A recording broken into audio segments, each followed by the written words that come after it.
Olá, pessoal, boa tarde. Com um certo e significativo atraso, vamos iniciar então essa sessão de um tema extremamente importante para o nosso setor, para o nosso ecossistema de saúde, na verdade, que é a saúde baseada em valor, em que avançamos, onde estamos e aonde vamos. Primeiramente, agradecendo aqui a oportunidade dada pela ABMED, esse espaço para debater um tema tão relevante, tão importante para todo o nosso sistema.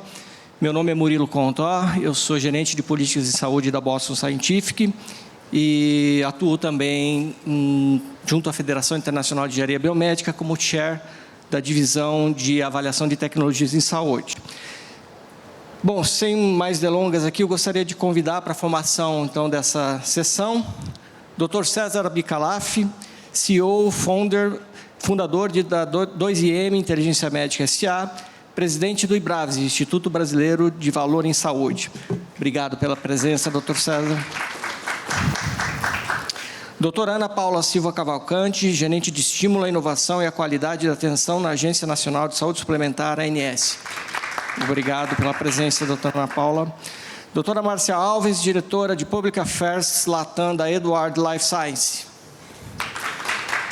Obrigado, Márcia. Doutora Patrícia Coelho Soares, professora da Faculdade de Medicina da Universidade de São Paulo, FMUSP. Obrigado, doutora Patrícia. Doutora Ana Maria Malik, professora da Fundação Getúlio Vargas. Pode escolher, professora. E doutor Daniel Malheiros, gerente do Escritório de Valor do Hospital Albert Einstein. Obrigado, doutor Daniel. Bom, antes de abrir com alguns comentários a respeito do que é saúde baseada em valor, em que avançamos, onde estamos e onde vamos, eu gostaria primeiramente, como a gente tem duas apresentações com slides, eu gostaria de convidar já dois painelistas para fazer essas apresentações e depois, na sequência, a gente abre uma roda aqui de comentários iniciais, de bate-papo e também, se houver tempo, perguntas também da plateia. Então, para iniciar, gostaria de convidar já a doutora Ana Paula Silva Cavalcante para sua apresentação sobre saúde baseada em valor. Por favor, doutora Ana Paula.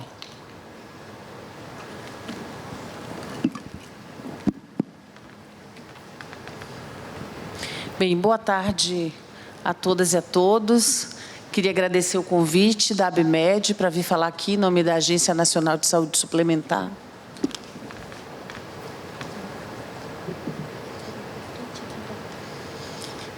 Bem, e o desafio é em que avançamos, onde estamos e aonde vamos. Bem, antes de mais nada, a gente queria falar daquela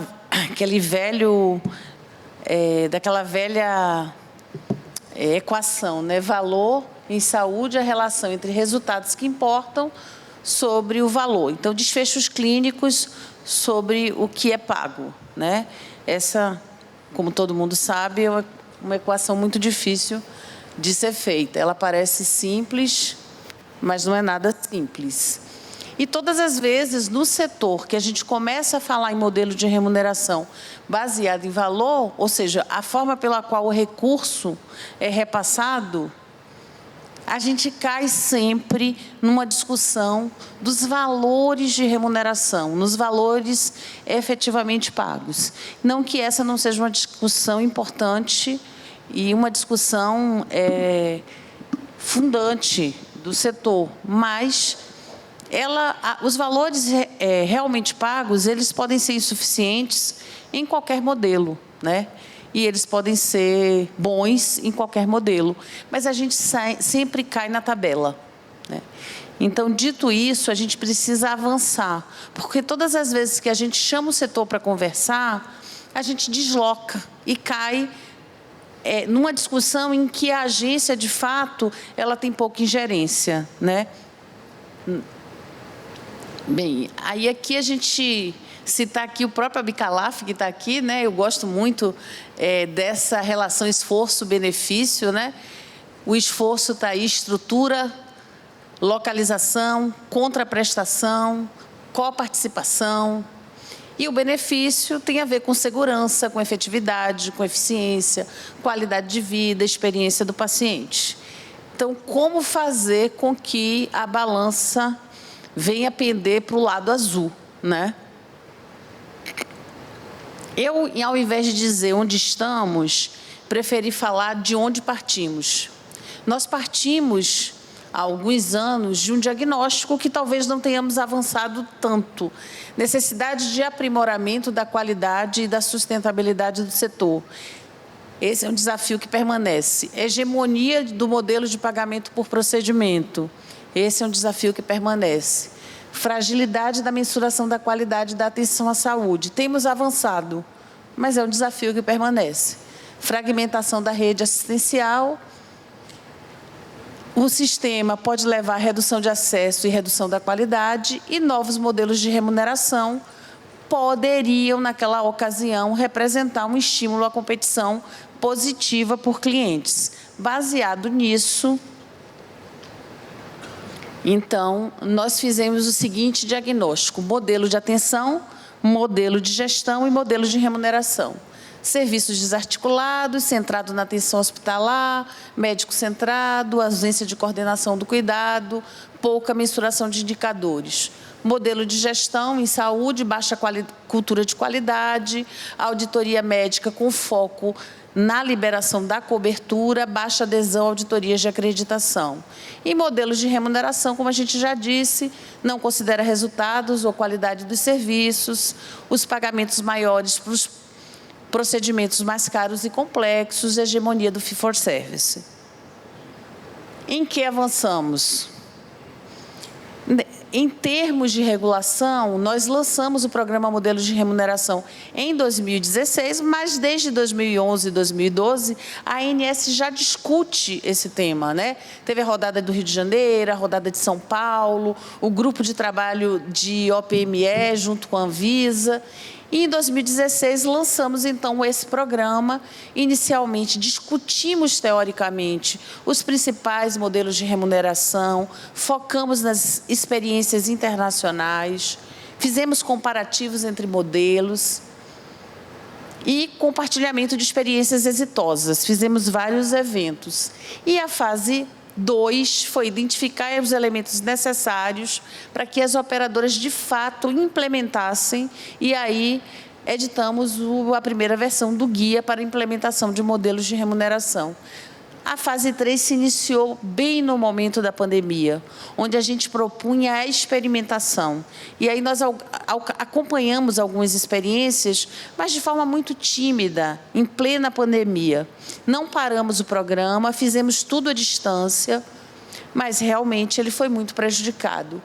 E agora estamos com 20 projetos a serem acompanhados recentemente. Não, essa ainda é a nossa próxima fala, né? Porque agora é onde queremos estar. Então, tem o guia aí. O guia, já adianto, vai ser revisto e ampliado.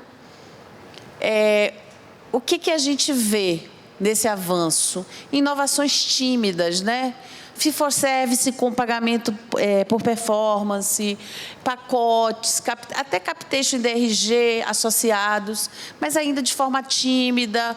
O hegemônico ainda é o pagamento por procedimento, pouca mensuração de indicadores com essa finalidade, mas houve sim, a gente percebe, para além da discussão suscitada, algumas experimentações.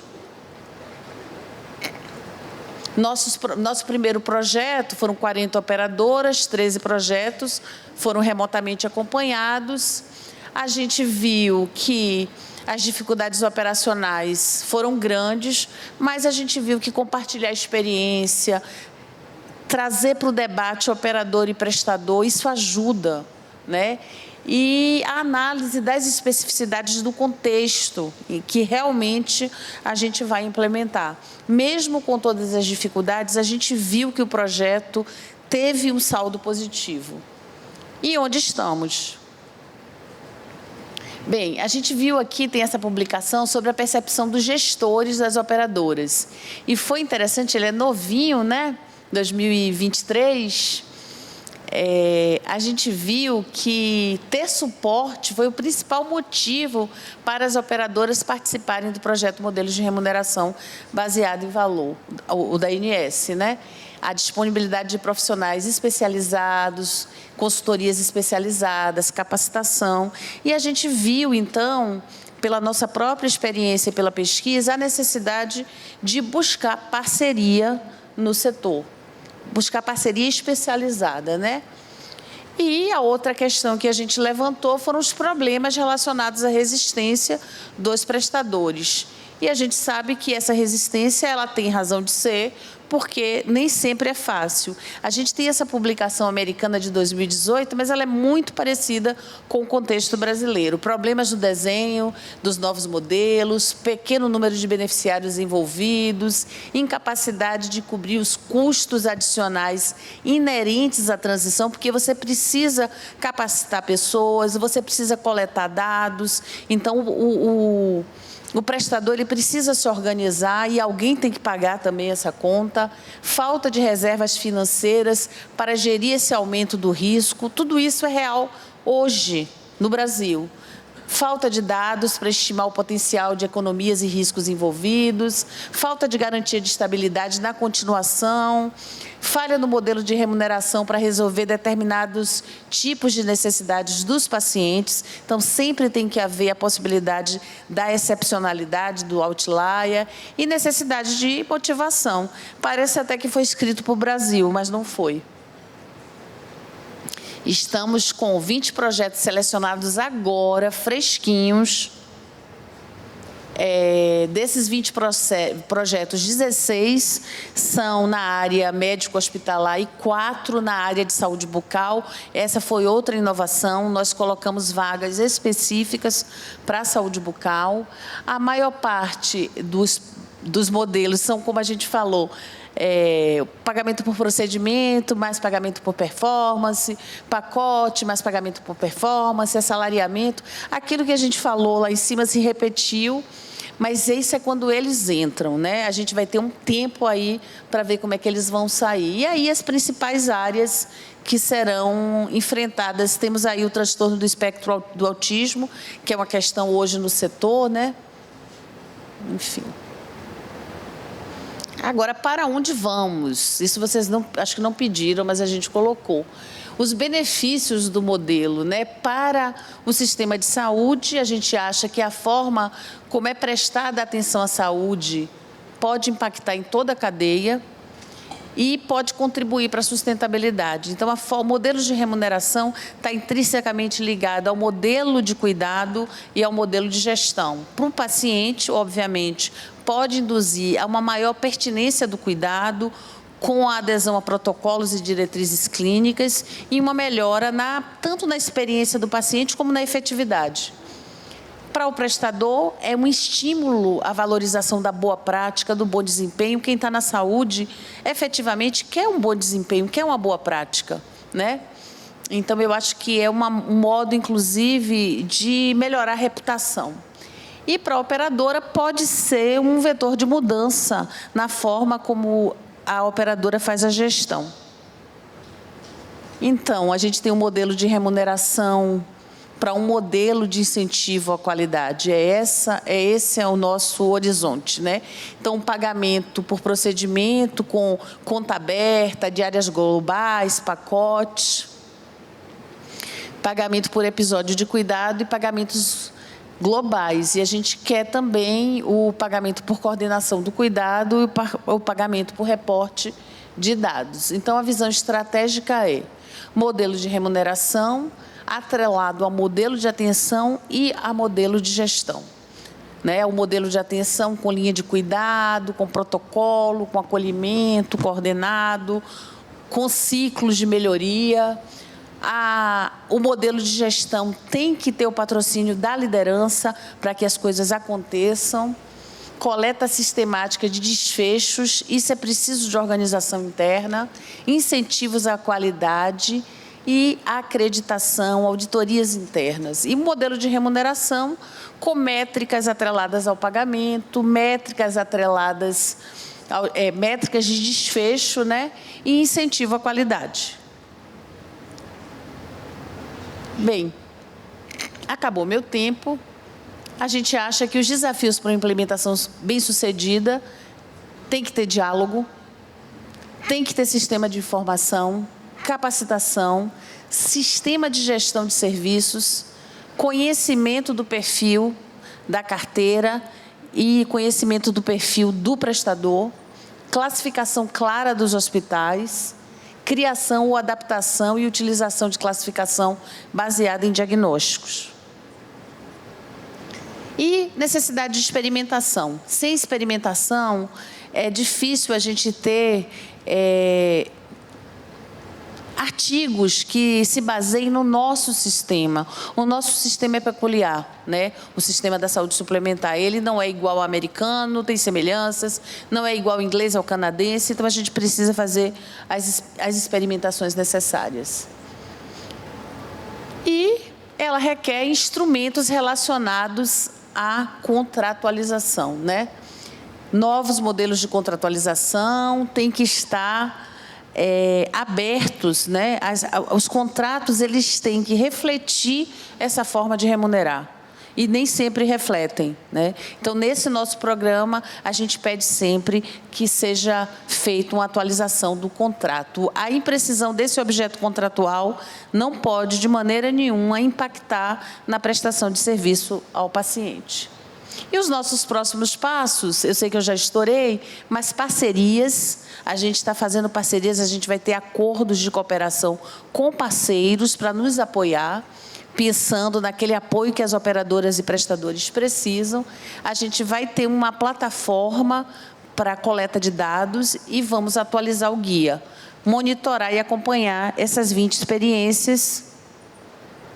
E vamos sair desse ciclo vicioso de onde estamos e para irmos para um ciclo virtuoso para onde pretendemos ir, mas ainda não chegamos. Obrigada. Obrigado, Ana Paula. Muito bom ver o quanto a ANS vem avançando nesse sentido, né? Essa é uma iniciativa de mudança na forma de pensar, na mudança da forma de remunerar os serviços de saúde, que é fundamental para a nossa sustentabilidade do setor. E depois, mais à frente, depois que a gente fizer a rodada, eu queria que você comentasse também essa tomada pública de subsídio sobre linha de cuidado, que me parece algo bastante inovador. Acho que é uma forma também de provocar o setor de como pensar diferente, né? Obrigado mais uma vez, doutora Ana Paula. E, na sequência, queria convidar, a gente ouviu agora a agência reguladora, né? Então, vamos ouvir aqui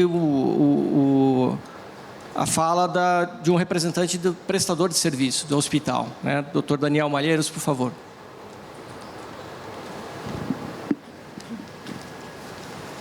Boa tarde. Gostaria de agradecer à organização pelo convite. Eu atuo no Einstein há 10 anos e, assim, falar de saúde baseada em valor não é só falar tem a mudança no modelo de remuneração, mas é falar de uma mudança de cultura, né? Então, assim como a gente teve uma cultura de qualidade e segurança nos hospitais, em que a gente acampava essa bandeira e falava sobre qualidade e segurança, saúde baseada em valor também tem essa mesma toada, né? E eu gostei muito do tema, porque normalmente a gente vai em congressos, vê saúde baseada em valor, mas a gente vê muitas coisas abstratas, ideias e assim por diante. E o título é muito pragmático, né?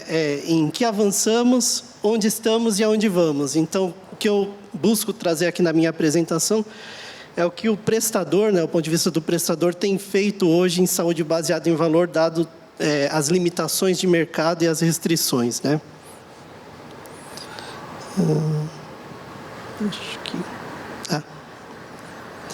Então, falando um pouco da jornada de saúde baseada em valor do Einstein, a gente começou essa jornada há muito tempo atrás, lá em 2011, onde a gente começou a coletar desfecho pós-alta do paciente para algumas condições clínicas. Hoje a gente tem mais de 21 condições clínicas.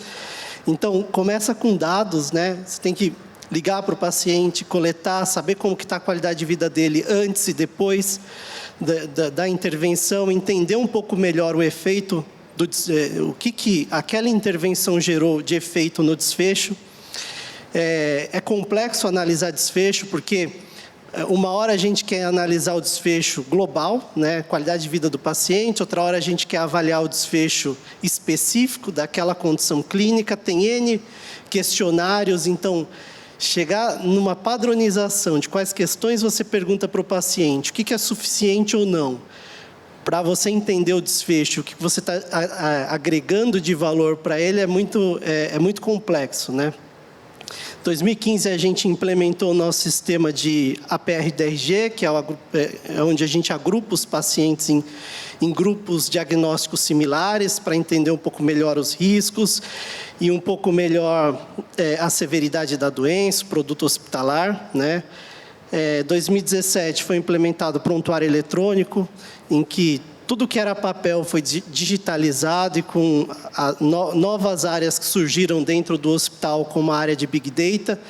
Isso gerou um propulsor para a saúde baseada em valor, que é consumir mais dados que antes eram limitados a diagnóstico e procedimento, né? Em 2017 também a gente fundou o nosso escritório de gestão de valor. Em 2018, a gente fez um grande trabalho para buscar integração de dados financeiros, assistenciais e de desfecho, porque antes disso a informação era fragmentada, né? Cada unidade hospitalar tinha o seu resultado financeiro, tinha o seu enfoque para gerar resultado para o hospital, mas não tinha uma visão focada no paciente. Tá? Quanto que custa uma cirurgia bariátrica? O que esse paciente consome antes e depois da cirurgia? Qual é a taxa de complicação, taxa de readmissão? Quanto que custa essa complicação, né?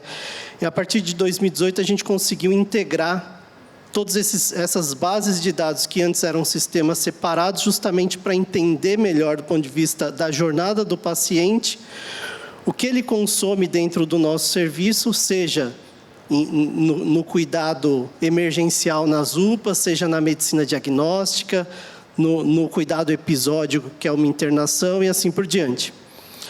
2020, como teve a pandemia, a gente pegou toda essa inteligência que a gente tinha de cálculo de riscos e trabalhou em função da Covid, né? A gente coletou desfecho de paciente com Covid, tanto paciente internado, quanto paciente que coletou só o exame, 30 dias, 6 meses depois, entendeu um pouco mais sobre Covid long, entendeu um pouco mais sobre o consumo e a necessidade desse paciente, criou uma série de dashboards para a instituição para entender um pouco mais de risco e fazer o gerenciamento da ocupação hospitalar. Em 23 a gente lançou o que a gente chama de dossiê de valor, que apresenta alguns indicadores de saúde baseada em valor e traz divulga, né, publicamente um pouco mais sobre o trabalho que o Einstein vem fazendo nessa área, né? E saúde baseada em valor, ela também passa por produção e difusão de conhecimento. De nada adianta o Einstein só criar o seu escritório de saúde baseada em valor, gerar indicadores e trabalhar sozinho, né? Então, aqui eu trago algumas publicações que a gente fez. Por exemplo, a gente publicou na Value in Health um pouco melhor a experiência de como a gente implementou o nosso escritório de gestão de valor. A gente fez uma colaborativa e aplicou um survey para hospitais da América Latina para entender um pouco melhor sobre saúde baseada em valor. A gente falou também com os estudantes de medicina de várias instituições para entender que a questão de saúde baseada em valor, ela vem lá da formação, né? Muitos estudantes não entendem gestão, não entendem medicina baseada em valor, porque a graduação é muito tradicional, né? O médico aprende a prática, né? Mas e a gestão, né? Como é que está isso dentro das universidades? E aí também resultados, né? Por exemplo, a gente avaliou a superindicação de cirurgias de endometriose e colecistectomia. Isso é interessante porque saúde baseada em valor, ela também tem que estar dentro da instituição. Há alguns dias atrás, o nosso presidente, Dr. Sidney, ele falou um pouco mais sobre essa publicação na Folha de São Paulo, né? E os resultados dela é que cerca de 13% das colecistectomias e 22% das cirurgias de endometriose, elas eram desnecessárias, né? Isso a gente fez numa análise retrospectiva, né? Então, assim, tem muito a se explorar, não só, como a colega da agência falou, nos modelos de remuneração, mas em como a gente consegue fazer com que a estrutura hospitalar trabalhe de uma forma mais efetiva. A gente também publicou uma análise de custo-efetividade sobre o programa de segunda opinião de cirurgia de coluna que a gente tem e iniciativas de qualidade e segurança. O que o escritório de valor tem feito é mensurar e tangibilizar o impacto econômico disso, né? Então, por exemplo, a gente tem formação de profissionais em ciência da melhoria no hospital. Alguns dos projetos como esse zerou a extubação acidental na UTI pediátrica. E qual que é o impacto disso em tempo de permanência do paciente, em custos para o pagador e na qualidade que a gente entrega, né? Então, como eu falei, é uma jornada e a gente acaba tendo que difundir esse conhecimento também.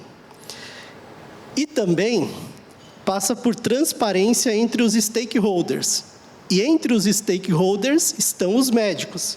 Então, a gente tem que dar feedback para os médicos e entender como que o médico está e quais as oportunidades que ele tem de melhoria na atuação dele e na prática dele. Então, a gente criou dashboards que são anonimizados, de acordo com a LGPD, em que o médico ele consegue se comparar com um grupo de médicos da mesma especialidade e que realiza aqueles procedimentos em relação a tempo de internação, tempo médio do centro cirúrgico, a qualidade de vida e o desfecho daquele paciente antes da cirurgia e depois da cirurgia, e a questão de custos, né?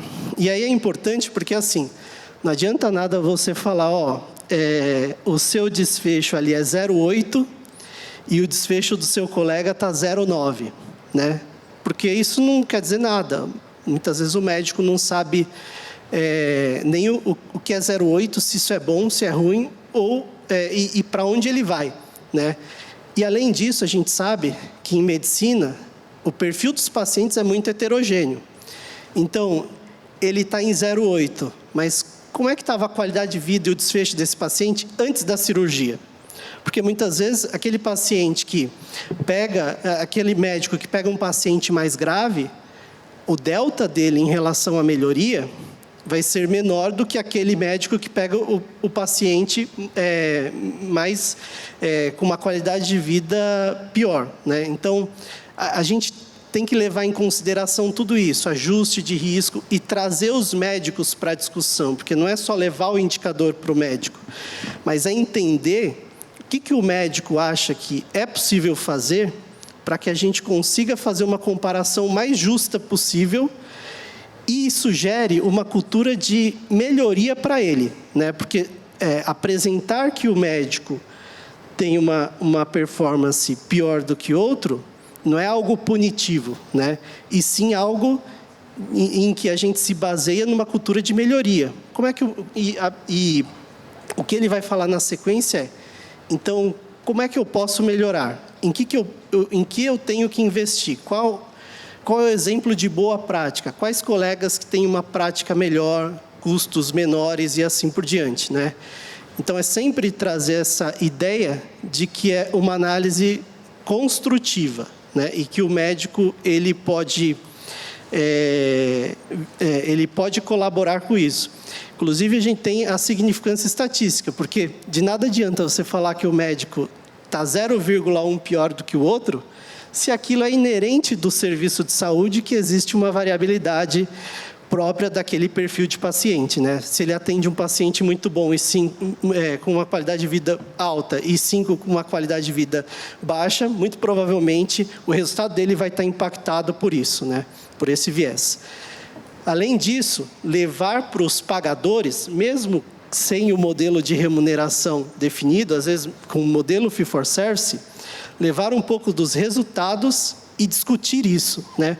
Por exemplo, a gente tem parceria com operadoras em que a gente consegue divulgar os dados e falar o percentual de solicitação de tomografia de seio da face na rinocinusite aguda não complicada, em que é esperado que não se tenha tomografia de seio da face e, por exemplo, aqui a gente não tem. E levar resultados negativos também e provocar uma certa discussão, né? Por exemplo, ali, indicação de tomografia de pacientes com dorso e lombocitalgia. De 7 pacientes elegíveis, 1 realizou essa tomografia. E aí é conversar entre pagador e prestador, aonde a gente pode melhorar em relação aos protocolos e se isso realmente é pertinente ou não. Porque pode ter sido um caso em que o paciente já vinha, readmitiu no serviço e já vinha apresentando alguma coisa e por isso foi solicitada a tomografia para esse paciente, né? Então, não é algo que é punitivo, né? Do tipo, 14% é ruim e vamos glosar essa conta. Não, é algo que tem que ser transparente entre os dois, né? Mostrar bons resultados, mas também mostrar os resultados em que se pode trabalhar junto com os médicos através de feedbacks e assim por diante. Comparar as operadoras com o perfil da carteira da operadora com o perfil do hospital, em relação à severidade, à gravidade e à frequência média de utilização, por exemplo, aqui da unidade de pronto atendimento por pacientes, né, dessa operadora, e entender aonde existe oportunidade, porque não é só o prestador que tem uma lição para fazer. Saúde baseada em valor é todo mundo que tem uma lição para fazer. Então, a operadora, será que tem como ela controlar melhor os pacientes antes do paciente chegar na unidade de pronto atendimento, né? E aonde estão essas oportunidades? Em quais diagnósticos? Qual o perfil de pacientes? Eu gostei da fala anterior da colega que, assim, trabalhar com dados dá muito trabalho. E hoje a gente não é remunerado por isso, né? A gente gera valor e muitas vezes isso não está em contrato, né? E a consistência do dado ela é muito importante, né? E aí, quando a gente fala na equação de valor, pelo menos na visão do prestador, a maior dificuldade é a seguinte, é que a gente tenta equacionar tudo dentro de uma fórmula, só que muitas das vezes o que a gente vai ter que fazer são ações em separado para cada uma dessas métricas. Por exemplo, a questão do programa de segunda opinião de coluna, do programa de endometriose, do programa de colecistectomia, a gente não mexeu absolutamente em nada na visão de qualidade e em custo, mas o que a gente mexeu foi na visão de pertinência, indicação correta, criar bons protocolos e assim por diante. Então, a gente gera valor em saúde não só mexendo com a questão do desfecho ou com a questão do custo, mas também trazendo diretrizes e protocolos para que o prestador consiga garantir a pertinência disso, né? Em 2023, a gente lançou o dossiê de valor, está disponível. A gente está preparando a nova versão, que é a de 2024. Acho que daqui a 1 ou 2 meses ela já vai ser lançada para download. Dentro do dossiê de valor tem uma série de indicadores em que a gente busca levar para a sociedade benchmarks e divulgar um pouco mais os indicadores do hospital. E aí, dentro do dossiê, o que a gente fala? Fala um pouco sobre o cuidado apropriado, por exemplo, qual é a porcentagem de pacientes que morreram de câncer recebendo quimioterapia nos últimos 14 dias de vida, né? Os custos e complicações evitados, né? Então, por exemplo, qual a taxa de extravasamento de quimioterapia? Qual a taxa de reoperação em 30 dias para o paciente de artroplastia de quadril, né? E a questão de sobrevida e desfechos relatados pelo paciente. Por exemplo, o paciente de TMO, qual é a sobrevida global dele 2 anos após o procedimento, né? E questão de satisfação e experiência do paciente, né? Depois de 12 meses de uma cirurgia oncológica, quão satisfeito o paciente saiu daquela cirurgia? Aqui está um pouco do layout do dossiê, né? Então, a gente apresenta um farol, o pilar, os indicadores, o significado do indicador e qual é a meta ou benchmark. E a gente foi muito provocado pelo nosso CEO de que não adianta nada a gente fazer uma publicação em que a gente é bom em tudo, né? Então, a gente tem que melhorar. E saúde baseada em valor é isso. Então, em toda publicação, por exemplo, se a gente pegar aqui na cardiologia, o percentual do tempo porta-eletrocardiograma em até 10 minutos, no hospital é 72%. E a meta que o hospital tem é 79%. Então, ainda existem coisas a melhorar. E dentro da publicação a gente fala o que está sendo feito dentro do hospital para que esse resultado melhore de fato. E aqui é um pouco da visão do dossiê, vocês podem acessar o documento, mostra um pouco do nosso posicionamento em relação às linhas de cuidado, às certificações que aquele programa possui, né? Por exemplo, a qualificação do ranking da Newsweek e assim por diante. E para onde vamos, né? Que foi uma pergunta que foi feita. O que a gente está desenhando agora é levar o conhecimento do dossiê de valor para o paciente. Porque de nada adianta a gente ficar falando de saúde baseada em valor sem provocar um pouco o paciente sobre a cultura da saúde baseada em valor. Então, o que a gente está preparando são cards específicos para cada condição clínica, com menos indicadores e indicadores mais tangíveis para o paciente. Por exemplo, dentro da linha de cuidado de cirurgia bariátrica, quais os indicadores são importantes para o paciente? Ou dentro da linha de cuidado de AVC, o que é importante para o paciente? É a sobrevida, a taxa de complicação e assim por diante, né? Então, levar esse conhecimento, esses dados a conhecimento da população. E o que a gente tem pensado em desenhar também é a busca de compartilhar os resultados com os stakeholders, né? Então, por exemplo, essa notícia que a gente tem do acordo de compartilhamento de riscos entre a Novartis e o Ministério da Saúde para incorporar um medicamento Diame, que simplesmente é o medicamento mais caro do mundo, faz a gente repensar e falar, existem oportunidades da gente desenhar o modelo de negociação com fornecedores e compartilhar riscos com base em desfechos ou com base em alguns dados que o prestador pode compartilhar, né? E fortalecer ações de pertinência do cuidado e difundir isso entre os stakeholders, né? Por exemplo, o programa de segunda opinião para pacientes ortopédicos, a gente mostra que, comparando esse programa de segunda opinião com a primeira opinião dos médicos antes da realização da cirurgia, esse é um programa que é cost-saving, gera economia para o sistema de saúde e incrementa a efetividade do tratamento. Mais pacientes tiveram melhora significativa quando comparado os dois grupos, né? Tentar difundir e adaptar essa cultura para o sistema de saúde brasileiro, tentar atuar como um catalisador para essas ações de melhoria de qualidade e segurança, buscando tangibilizar esse ganho financeiro para o sistema, né? A gente sempre é questionado dentro do hospital quanto custa uma infecção hospitalar, né? Porque a gente busca sempre qualidade e segurança, mas qual que é o impacto financeiro disso, né? Então, a gente tem que trazer isso à tona.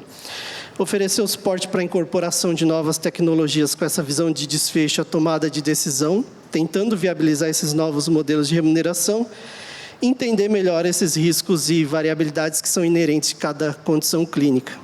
É isso que eu tinha para falar. Eu peço desculpas pelo tempo maior. Excelente. Obrigado, Daniel. Eu vou, antes de passar a palavra para os demais representantes aqui do ecossistema, né, eu estava pensando aqui, a gente tem uma boa representatividade aqui, porque temos a agência reguladora, o prestador, a academia, representando tanto a formação de gestores, como também a formação profissional, especialista na área de saúde baseada em valor e também a indústria. Mas antes de comentar, eu queria pegar um gancho da palavra da apresentação do Daniel e comentar um pouco talvez da origem aí do termo Value-Based Healthcare, saúde baseada em valor, até para fazer já a provocação para esse giro dos demais participantes. E para mim sempre, quando eu comecei a ouvir o termo, para mim sempre estava muito associada à ATS. Aí talvez seja um viés meu, na época, 2013, 14, 15, eu atuava na Conitec. Falei, pô, por que esse pessoal está inventando e mudar? Porque o foco da ATS sempre foi olhar, avaliar a tecnologia com foco no desfecho. O Daniel trouxe uma série de conceitos aqui, né, aplicáveis à avaliação de tecnologia, economia da saúde, Quali, ICER, significância estatística. E me lembro que, quando iniciei o trabalho na Boss em 2018, havia assim 2018 me parece que foi o boom da saúde baseada em valor, porque todo mundo estava movimentando. Tivemos conversas com o escritório de valor do Einstein, na época, Márcia Macdice, várias iniciativas, mas eu acho que caía muito nessa abstração que você comentou, né? Todo mundo falava muita coisa, mas a gente via muito pouca coisa de concreto. Me lembro da AMIL também, com uma iniciativa sobre as ACOs, né? Accountability Count Organization. Foi uma iniciativa que não sei para o que aconteceu exatamente. E até mesmo na ABMED, nós temos um grupo de trabalho de ATS que já foi rebatizado lá em 2018, 2019, não me lembro, grupo de trabalho de valor, né? De saúde baseada em valor. Agora voltou o grupo de trabalho de ATS. Bom, baseado nisso, e assim, desde lá de 2013, né, eu até fui revisitar meus arquivos lá de saúde baseada em valor, aí peguei a publicação do Porter e do Tom Lee, né, da Harvard Business Review, que ele traz lá 6 pilares, né, fundamentais para Health-Based Healthcare e Value-Based Healthcare. E esses 6 pilares, basicamente, ele falava das unidades de práticas integradas, mensuração de custos e desfechos, pagamentos por pacotes, cuidados integrados do serviço de saúde, a expansão geográfica de serviço e plataforma de tecnologia, que é fundamental para você acompanhar e mensurar, como foi bem dito aqui, em relação a dados. Isso é o que era, isso ainda vale para hoje. Como é que estamos hoje em relação ao que Potter colocou lá atrás e a gente já reinventou, pelo menos no nosso cenário Brasil, a saúde baseada em valor?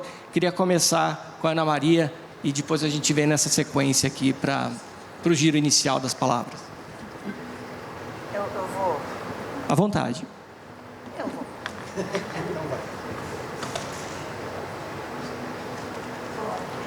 Boa tarde, senhoras e senhores. Falaram para não trazer apresentação, então eu fui obediente, e aí isso me criou um problema terrível, porque tudo que eu ouvi está anotado aqui e me provocou.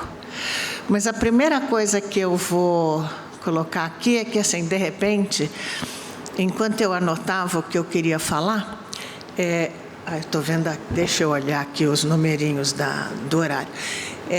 Para mim, valor seria fazer vocês quererem continuar conosco. Então, para não perder ninguém desta plateia, eu acho que a gente vai ter que ir atrás do que pode significar valor para todo mundo aqui. E aí, pegando as duas apresentações extremamente bem organizadas que precederam essa minha fala desorganizada, eu comecei a pensar numa coisa. Por quê? Então, eu adorei isso que o Cantó falou agora, que aí o escritório chamava ATS, depois virou valor, agora virou ATS de novo. Então, como já dizia Shakespeare, estou bem contemporânea, como já dizia Shakespeare, what's in a name? Né? O que tem num nome? Para que a gente precisa mudar o nome das coisas?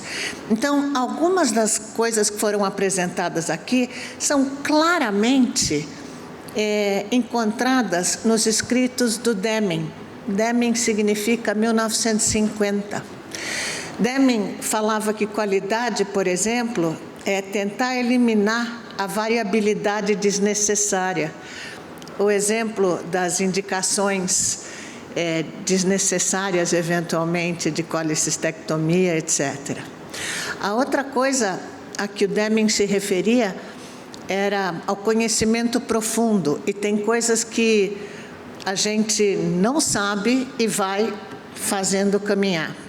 Então, são dois conceitos de 70 anos atrás que a gente ainda precisa incorporar. E tem o outro que o Deming falava sempre, que era temos que fazer com que o trabalhador tenha orgulho do que ele faz, ou é o contrário, não atrapalhar o trabalhador no sentido de ter orgulho do que ele faz, qualquer trabalhador. E para isso, eu acho que a gente precisa lembrar sempre da questão, número 1, da cultura organizacional, e 2, porque qualquer tipo de mudança tem a ver com cultura organizacional. E isso tem a ver com como é que você vai convencer não só o gestor, não só o tomador de decisão, não só o cara de finanças que vai liberar a grana para fazer isso, aquilo outro, mas quem está atendendo o paciente ali na ponta da linha, e quem está preenchendo o prontuário eletrônico, e quem está consertando o elevador, para falar de uma das áreas sobre as quais o pessoal mais reclama nos serviços de saúde. Então, a gente não pode deixar isso restrito a determinadas categorias profissionais. Por outro lado, a gente tem que pensar o seguinte, e isso, quando a Ana estava falando, no fundo, quando ela falou dos prestadores, falou das operadoras de saúde, das agências, eu estava pensando, a gente tem, na verdade, diversos sistemas de saúde no nosso sistema único ou em diferentes países. A gente tem o sistema de saúde das operadoras, o sistema de saúde dos prestadores, o sistema de saúde do setor público, o sistema de saúde do Estado, o sistema de saúde dos médicos, o sistema de saúde dos pacientes. Cada um deles enxerga uma coisa completamente diferente. A gente está numa visão caleidoscópio. Quer dizer, cogumelo mágico hoje em dia já é usado pela saúde mental, mas a gente precisa tomar cuidado com isso. E aí, portanto, a gente precisa ter transparência para conversar sobre esses assuntos. Então, por exemplo, a ANS, desde que começou a falar, tem um documento precioso, inclusive para discutir em sala de aula, que são os modelos de remuneração. Mas a gente não vai mudar os modelos de remuneração porque a gente quer. Então, na verdade, enquanto a gente tiver um desenho de sistema de saúde baseado na capacidade de oferta de serviços, que é o que a gente tem em última instância, a gente não vai mudar. Então, por isso que a gente tem uma palavra que é muito cara para os economistas, que é incentivos, né? O Porter sempre fala que a gente está trabalhando com incentivos errados. E é verdade, porque agora, depois que eu falei em 1950 Deming, eu vou para o Taylor, hein? Isso é 1900. O homem econômico. O homem fará, o homem e a mulher, né? Farão aquilo pelo que são pagos. E aí, eu não vou nem entrar na discussão do transtorno do espectro autista, que é um dos, pesadelos das operadoras de saúde hoje, mas a coisa mais importante que a gente tem que ter em mente, eu acho, é duas. Uma delas tem a ver com a gente precisa saber o que a gente quer. A gente precisa saber o que a gente quer para fazer um contrato, seja um contrato daqueles que a gente assina entre operadora e prestador, ou entre prestador, pessoa física, e prestador, pessoa jurídica. Enfim, senão, cada um vai entender, vai interpretar aquilo que a gente queria. E aí eu vou citar uma letra do Chico Buarque, que era aquela se lembra do futuro que a gente combinou? A gente combinou, e daí? Quem foi que falou que o futuro vai acontecer como a gente combinou? Então, quando a gente tenta implementar uma mudança, a gente tem que fazer, e a inovação, né, que foi o que o Daniel comentou, a gente tem que fazer um monitoramento, porque senão esta coisa está implantada, ninguém segue e ninguém pensa que talvez valha a pena voltar para trás, porque às vezes vale a pena voltar para trás. Ou as pessoas nem percebem que isso foi mudança. A gente vive ciclos de mudança que a gente esquece de perceber que foram mudança. Então, por isso, a gente tem que pensar, quando a gente fala em desfechos, tem o desfecho segundo o paciente, né, que é o tal do PROMS, tem o desfecho segundo o profissional da linha de frente, que é o que quem cuidou achou, e tem que pensar no desfecho segundo os gestores, porque aí a gente está trabalhando com uma coisa um pouco diferente.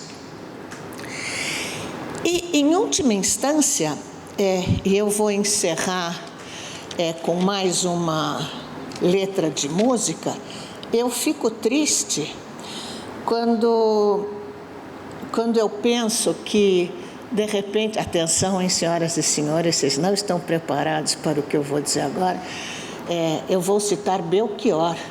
Nós ainda somos os mesmos e fazemos tudo igualzinho como nossos pais. Obrigada. Obrigado, professora. Patrícia.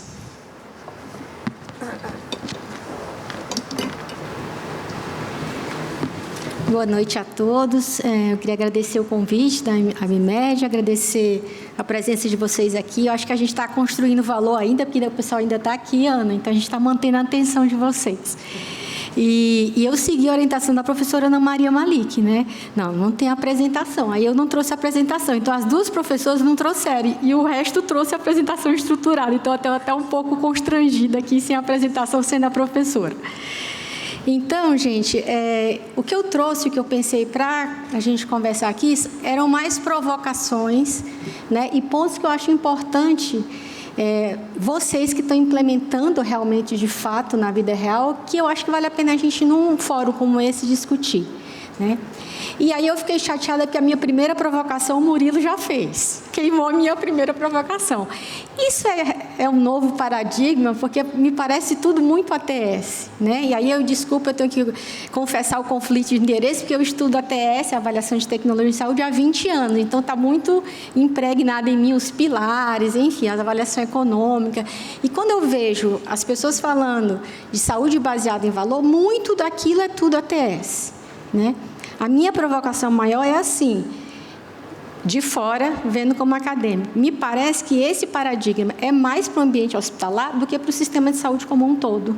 Como a ATS conseguiu se institucionalizar e se implementar em sistemas de saúde de uma forma mais ampliada e não somente no ambiente hospitalar, né? Mas quem sou eu para dizer alguma coisa? E aí, como boa acadêmica, o que a gente faz? A gente vai na literatura, a gente vê o que a produção de conhecimento científico traz para a gente que quer se aproximar de um tema, né? E aí eu tive uma sorte de encontrar uma revisão de escopo de 2024, novinha, e eu quero dizer que o único artigo da América Latina que estava incluído é o do Daniel. Parabéns, Daniel. Então, aquele lá, México, Brasil, Chile, então, que bacana conhecer um dos autores, então foi ótimo estar aqui, né? E nessa revisão, né, são as 3 provocações que eu queria trazer para cá hoje. Primeiro, o que é valor? Então, como é que as pessoas que implementaram isso no âmbito hospitalar, pouquíssimos exemplos de sistemas de saúde mais ampliado, como é que elas definem valor? Como é que é esse conceito? Isso é o primeiro ponto da provocação. O segundo é quais são os elementos chaves para realmente a gente implementar esse novo paradigma, que não é tão novo, né? Assim, esse paradigma que a gente está conversando hoje aqui. Então, quais são os elementos chaves? E o terceiro, que foi bastante falado aqui, né, que a professora Ana Malik reforçou agora, olha, quando a gente coloca uma coisa que provoca mudança e inovação, a gente precisa medir se realmente a gente está melhorando, se a gente está fazendo o que a gente já fazia antes, tendo mais trabalho, coletando esse monte de dados, né, que a gente não é remunerado por isso, como o Daniel falou, né? Então, são essas 3 coisas. Primeiro, conceito. O que é valor, né?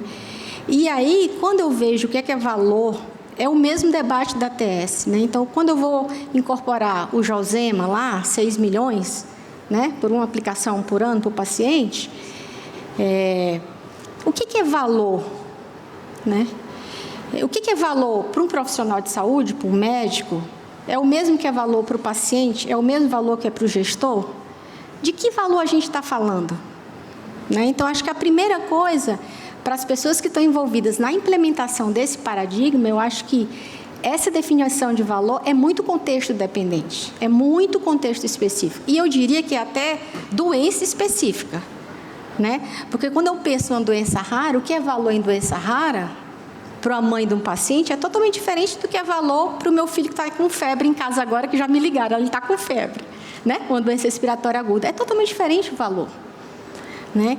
Então, quando a gente olha para os estudos, 72% desses estudos que foram revisados, que implementaram realmente o paradigma, a definição de valor fica lá na do Porter, né? Essa equação que vocês já falaram 1000 vezes aqui, né? Maximização de uma eficiência, né? Então, qual é o máximo de desfecho que eu trago por dólar gasto naquela intervenção, naquele procedimento, né? Mas isso é valor, né? E aí eu fico, e cadê o paciente nessa equação? Cadê o paciente? Somente um estudo colocou como definição de valor, eu até anotei, ele coloca assim, o que é valor? Valor é o que é mais importante para o paciente. Somente um estudo. Todo mundo ficou lá na equação, né? Então, assim, eu queria trazer essa provocação, né? A gente não pode simplesmente reproduzir o que vem sendo feito lá da década de 50, né? A gente está num outro contexto. E o que é valor para a gente hoje aqui no Brasil, nesse sistema de saúde super complexo que a gente já comentou aqui, né? Então, acho que é o primeiro ponto, o conceito. Então, você tem que acelerar. O segundo, os elementos-chave que vocês todos já falaram aqui. Liderança, né? Unidades de cuidado integradas, dados acessíveis e padronização das medidas de desfecho. Quando eu olho para a liderança, nesses estudos, quem é a liderança? É o médico e o gestor financeiro da empresa. E aí, de novo, isso me pega, né? Porque, então, o líder, só ele sabe o que significa valor para aquela comunidade toda que a gente está atendendo? Cadê o paciente de novo? Né? Então, se a gente está selecionando desfechos, né, o Daniel deu vários exemplos aqui, que somente o médico acha importante, ou o gestor para reduzir custo, que desfecho é esse? Né? A gente está falando só benefício clínico e eficiência?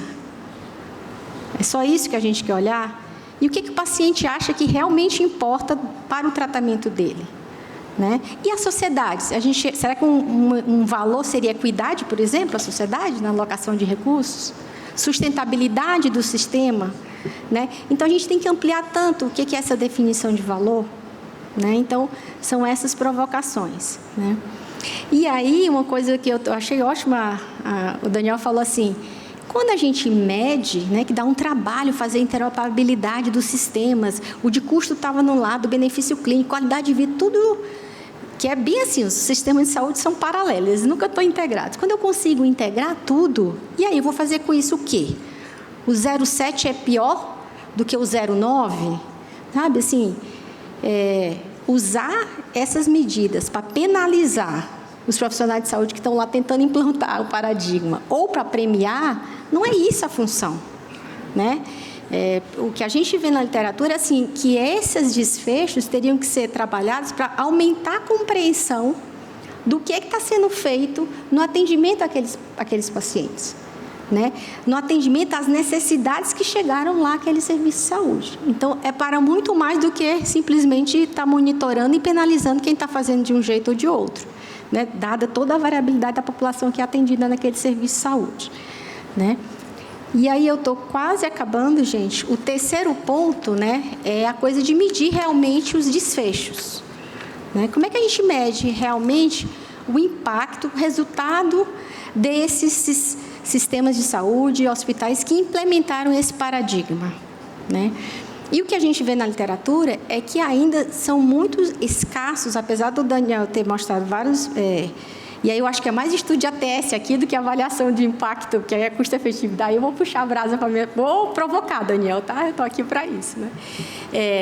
O que de fato quais foram os impactos desses serviços que realmente implantaram esse paradigma, né? Então, tem poucos estudos, assim, que realmente mediram isso de uma forma padronizada, robusta do ponto de vista metodológico. Então, a grande maioria dos estudos são pesquisas qualitativas. Eu não estou desmerecendo de forma alguma que a pesquisa qualitativa, tá, gente? Sou super fã, trabalho com método misto, com, enfim, ciência da implementação, não é isso. Mas são entrevistas de atores, né, de stakeholders, a maioria deles de médicos, e do gestor que implantou o paradigma. Bom, o que você acha? Está funcionando, não está funcionando? Então, é um pouco... né? Então, acho que para quem está desenhando esses estudos, para avaliar realmente, monitorar, né, como esse paradigma está sendo implantado no país, eu acho que olhar para os desenhos de ciência da implementação, eu acho que é super importante, porque tem vários desenhos de estudos que seriam mais robustos para avaliar o impacto mesmo, né? E, terminando, porque faltam 30 segundos, eu acho que se a gente quiser avançar, né, são 3 passos, repetindo, gente. A gente precisa definir, enquanto sociedade e de forma coletiva, o que é valor para a gente nesse país, né? A gente tem que trazer os pacientes para o momento da seleção desses desfechos, né? E a gente precisa, como a professora Ana Maria Malik falou aqui, a gente precisa monitorar e avaliar se realmente o que a gente está colocando. A gente está só trocando a plaquinha lá da...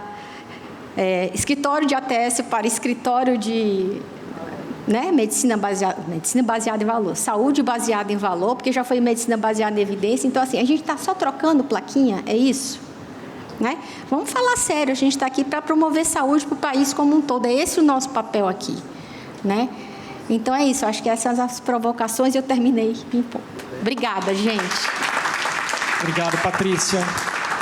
Bom, e agora com a palavra, perspectiva da indústria, com a Márcia Alves, por favor. Olá. Bom, me sinto mais confortável falar antes do César, porque se o César fala antes de mim, acabou, não tem mais o que falar, né? A Patrícia falou bastante coisa que eu queria abordar também. Eu venho da indústria, né? Eu sou da indústria, me formei há 20 e poucos anos, né? Quando estava nascendo a tal da farmacoeconomia, naquela época, né? Análise de custo-efetividade, tudo, os processos de ATS vieram ao longo dos anos. Hoje a gente tem agências, né, no Brasil, a Conitec, EcoSaúde, né, que tem lá os seus 3 patamares, quando avaliam uma tecnologia, que é evidência científica, impacto orçamentário e custo-efetividade. É ATS, né?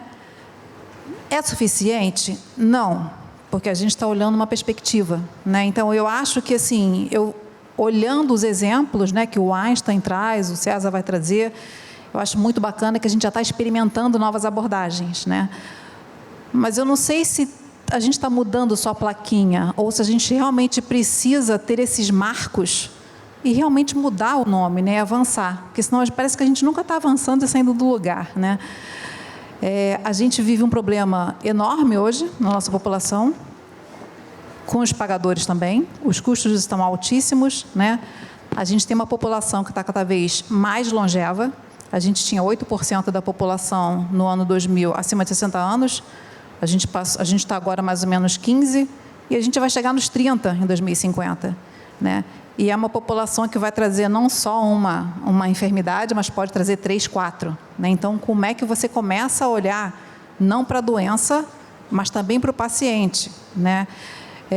E aí eu acho que a tecnologia tem um papel muito importante, né? Eu acho que eu como indústria, né, faço parte da indústria, estive do outro lado, eu estive no Ministério da Saúde trabalhando com epidemiologia do câncer, mas eu acho que a tecnologia ela tem um papel fundamental quando a gente vai avaliar valor, né? Porque as tecnologias cada vez são mais disruptivas. Quando a gente olha para o modelo do SUS que a gente tem hoje, e até o modelo de fee-for-service que a gente tem no mercado privado também, o SUS, as linhas de financiamento, né, que a gente chama de APAC, de alta complexidade, ou outras, elas estão lá atrás, há mais de 20 anos. Já deram saltos de tecnologia, né, no nosso mercado, que aqueles valores de financiamento não acompanharam.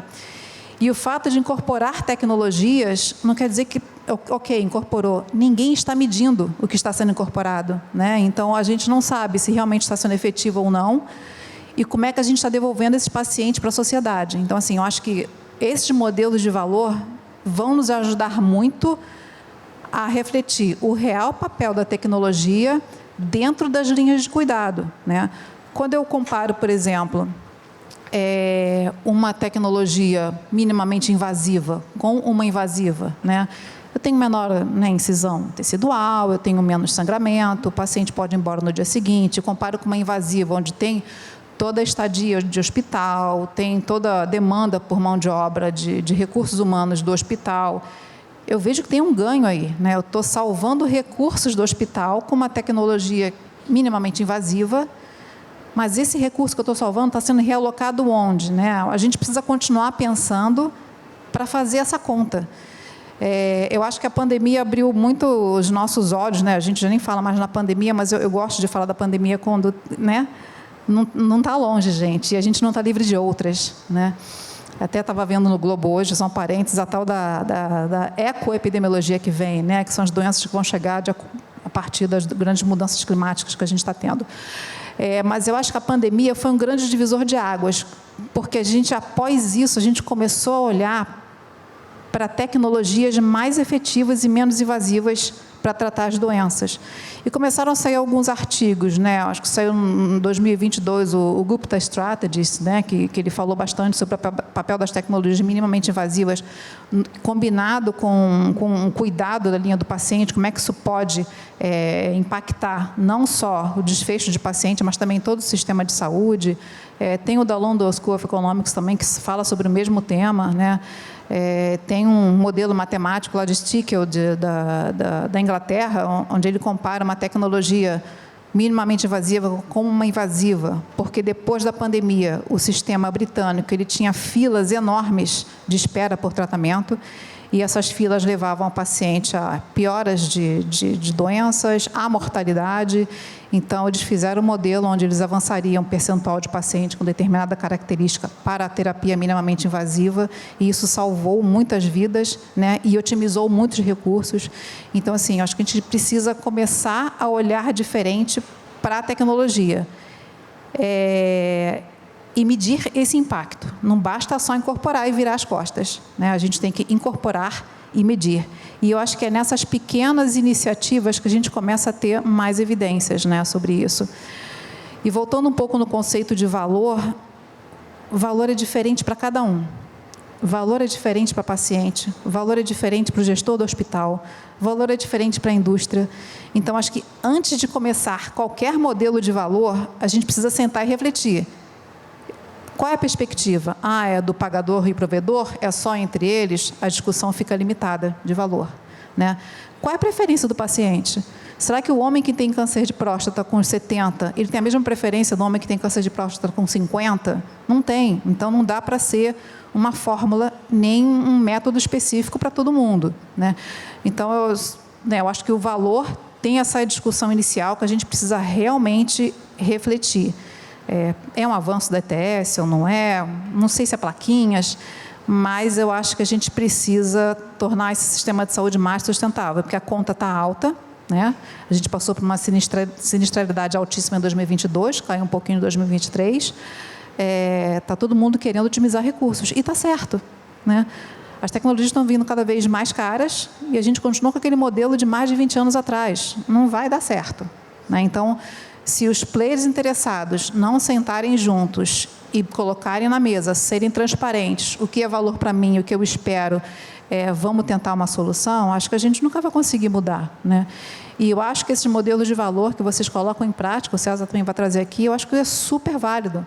Eu acho que é o momento dos players interessados, né, discutirem sobre isso e colocarem em prática novos modelos, porque no final do dia, gente, o que importa é o paciente estar de volta na sociedade. Né? A gente não vive mais só até 60 anos, a gente vive até 80, né? E a gente quer continuar produtivo. Então, acho que a gente tem que estar sempre olhando para isso com foco no paciente no final e escutar as suas preferências. Acho que era só um pouquinho da provocação que eu tinha que fazer, sob o ponto de vista também de inovação, que acho que a inovação tem um papel importante nesse modelo de valor, né? E era isso. Obrigada. Obrigado, Márcia. César Abicalaf, por favor. Bom, obrigado pelo convite e principalmente pela oportunidade de estar com vocês aqui, sabe? Realmente é um prazer. prazer escutar vocês, é um prazer aprender com vocês sempre. A gente sempre está aprendendo, né? E talvez onde está o meu viés do que eu tenho feito, aí pelo menos depois que eu voltei do meu mestrado, estava conversando aí em 2006, foi a minha ansiedade de colocar essas coisas todas em prática. Isso é que me incomoda. Eu acho que a gente fica muito no ambiente da teoria e pouco na colocação em prática. E às vezes a gente acaba se apegando a modelos internacionais, porque talvez estejam publicados, estejam mais bem escritos, bonitos, e que a hora que você traz para a realidade, você vê que a coisa não consegue sair do papel. Eu vejo que isso é o que sempre me incomodou, né? Por isso que eu sempre provoco e sempre me pergunto, eu falo, vamos começar a fazer. Vamos começar a fazer o que a gente tem. Não tem dado, não tem dado. Isso é o principal desafio dos projetos que a gente vê hoje, né? Para vocês terem uma ideia, a gente faz todo o processo que a gente implementa, a gente mede 3 grupos de dados. O dado que existe eu tenho acesso, o dado que existe eu não tenho acesso e o dado que não existe eu preciso. 3 conjuntos de dados. O que mais me chama a atenção é que o dado que existe eu não tenho acesso e está em 70% a 80% dos projetos que a gente atua. O que é um dado que existe e não acesso? Que eu não tenho acesso? Aquele dado que está no outro prestador, é aquele dado que está pior, está no meu sistema, mas em campo não estruturado, o esforço para eu capturar esse dado é tremendo. E isso invalida qualquer processo de medição, porque se eu quero implantar na prática, eu tenho que medir. E aí entra uma segunda provocação que a gente fez. Nós desenvolvemos uma metodologia, uma análise multicritério, que eu defendo, que é uma das melhores formas de você avaliar sistemas complexos. E essa análise multicritério a gente já publicou em 2022 aí no Jornal Brasileiro de Economia e Saúde e ganhamos o prêmio ano passado, inclusive porque nós provocamos lá no Dragons, na Europa, porque o grupo aí do Porter, a gente mandou uma análise multicritério medindo o valor, né? Coloque numa fórmula qualidade e custo, para você ver se você consegue medir alguma coisa. Você não mede nada, não sai do papel. É teórico, é lindo, ainda mais coloque pertinência então ainda. E tem gente que tem botado até a fórmula com elevado ao quadrado, alguma coisa ali, né? E a gente criou uma fórmula muito simples, relacionando qualidade e custo, qualidade dentro das dimensões de processo, desfecho e repórter do paciente. Outra coisa que a gente viu que é extremamente importante a gente continuar medindo o processo. Porque se eu não meço o processo, eu não consigo identificar onde está o meu problema.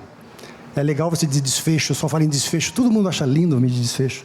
Mas se eu não sei o problema que gerou aquele desfecho bom ou ruim, para que me serve? A análise multicritério te permite você trazer essa lógica. E isso tem sido hoje, nós temos aí essa metodologia implementada em diversos hospitais, operadoras, e essa talvez a minha vantagem, porque como eu não estou nem no hospital, não estou nem na operadora e não estou na indústria, eu consigo navegar nesses 3 sistemas e consigo enxergar a diferença que a gente tem percebido. E aí pega bem no ponto que você trouxe, Márcia, a questão de perspectiva.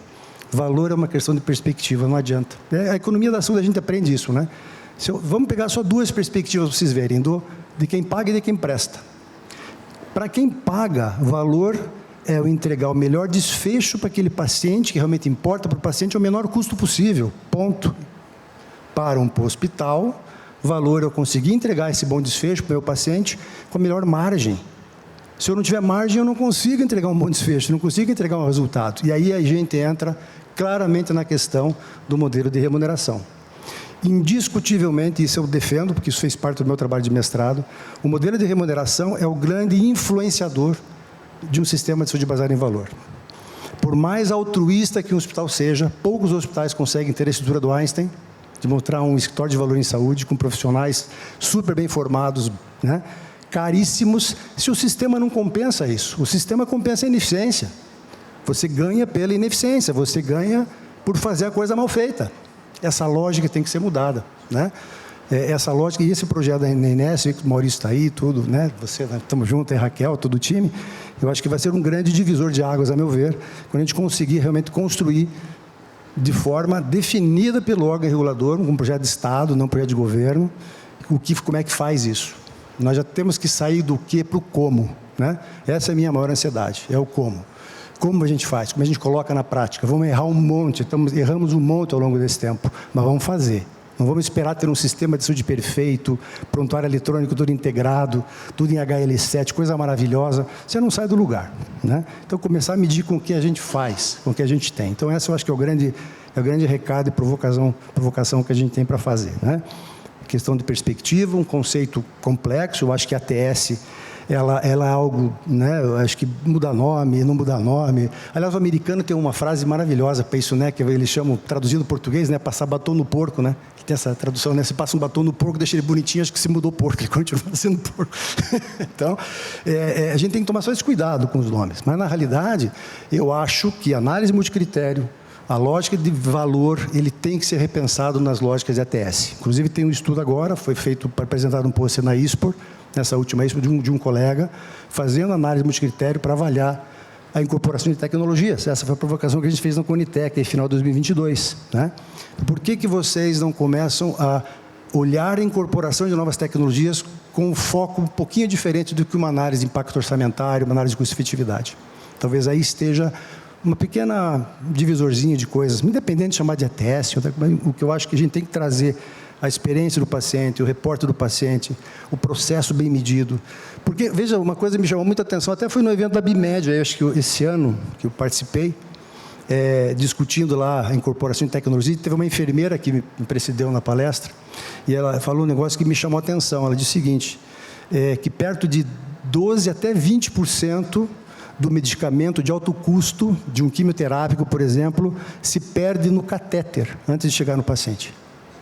Imagine, cara, o medicamento de alguns milhares de reais são perdidos porque você não pagou uma bomba de infusão, você quis botar o catéterzinho, pagou o catéterzinho, e 10, 15, 20% do medicamento se perdeu. Então, é um problema de processo, não é um problema de desfecho que eu vou medir. Vou medir o desfecho está ruim. Né? E aí eu acho que o papel da indústria aqui é muito importante nisso. Sabe, Márcio? Você veja, eu tive numa grande indústria falando sobre isso um tempo atrás, e um diretor levantou a mão e falou, mas o que eu, como indústria, tenho que ver com esse problema? Eu falei, tudo, cara. Você treina tanto das pessoas, está preocupado, você tem que treinar as pessoas a usarem direito a tua tecnologia. Porque se o processo estiver errado, vai penalizar a tua tecnologia. Então, o processo tem que ser medido. Eu acho que esse é outro ponto que eu considero fundamental no modelo de análise. E, de novo, né, financiamento, pagar isso. Tem esse estudo aí, acho que 2022, que eles compararam 4 países. Por que esses 6 pilares de Porter aí não estão sendo implantados no mundo inteiro na sua totalidade? Por quê? Porque tem que ter incentivo. Tem que ter incentivo do governo, tem que ter regulação, tem que ter definição, tem que ter pagamento. Se você não tiver isso, não implanta. Né? Não sei se tem algum colega aqui do Oswaldo Cruz aqui, né? Você viu o que aconteceu com o Oswaldo Cruz? Um hospital maravilhoso, fantástico, né? Montou uma estrutura específica para valor em saúde e fechou as portas. Voltou ao tradicional. Por quê? Porque você não paga o que eles estão fazendo. Você não paga o resultado que está sendo entregue. Então, não adianta você olhar só para isso. Acho que o altruísmo é legal, acho fantástico, tem que acontecer, mas nós temos que olhar para quem efetivamente pague para isso. Por isso, aí, Maurício, esse projeto da agência eu considero fundamental.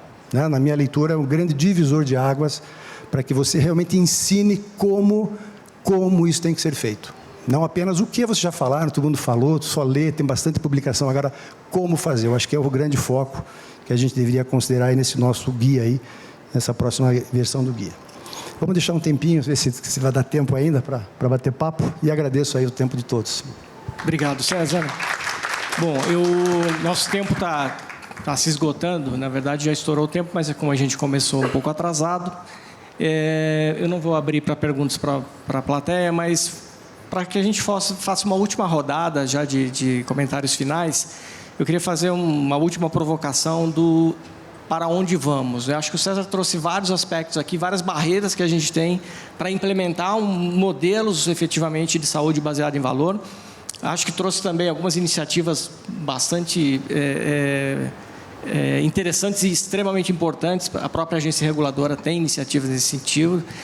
E aí a provocação acho que vocês trouxeram alguns aspectos em relação à própria conceituação de valor, que pode mudar completamente conforme a perspectiva do stakeholder. O César comentou muito bem isso, para o médico, para o paciente, para o pagador, para o prestador, para a indústria, para o governo. Enfim, são várias perspectivas. A dificuldade está em alinhar essa conceituação, em alinhar objetivos, ou a dificuldade está, além disso, em você estabelecer modelos, por exemplo, de compartilhamento de risco, e para isso você precisa compartilhar dados, e isso é uma dificuldade gigantesca que você tem. Quer dizer, existe um problema de confiança, inclusive, entre relacionamentos entre stakeholders. Enfim, eu queria lançar essa provocação desse para onde vamos, o que precisamos para avançar nesse sentido. E retomando a mesma ordem, né, que a gente começou com a doutora Ana Paula, por favor. Então, gente, primeiro eu queria fazer algumas ponderações aqui em relação ao que foi falado, né? Temos que pensar que a avaliação de tecnologia em saúde, ela não se confunde com o que a gente está falando aqui, na medida em que a ATS, ela é utilizada, o objetivo dela é a incorporação no sistema, né? E a comparação entre duas tecnologias, né?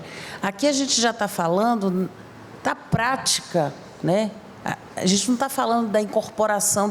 Às vezes a tecnologia é muito boa, é um medicamento melhor, mas a gente está falando aqui sempre da aplicação. E na hora que você... de um ciclo de cuidado, né? Então, a gente está falando aqui de uma cirurgia, por exemplo. Então, uma cirurgia que foi feita e foi lindamente feita, só que o paciente teve infecção hospitalar e morreu. Ou teve infecção hospitalar, foi para a UTI, foi entubado. É disso que a gente está falando, né? No modelo de Porter, valor está sempre atrelado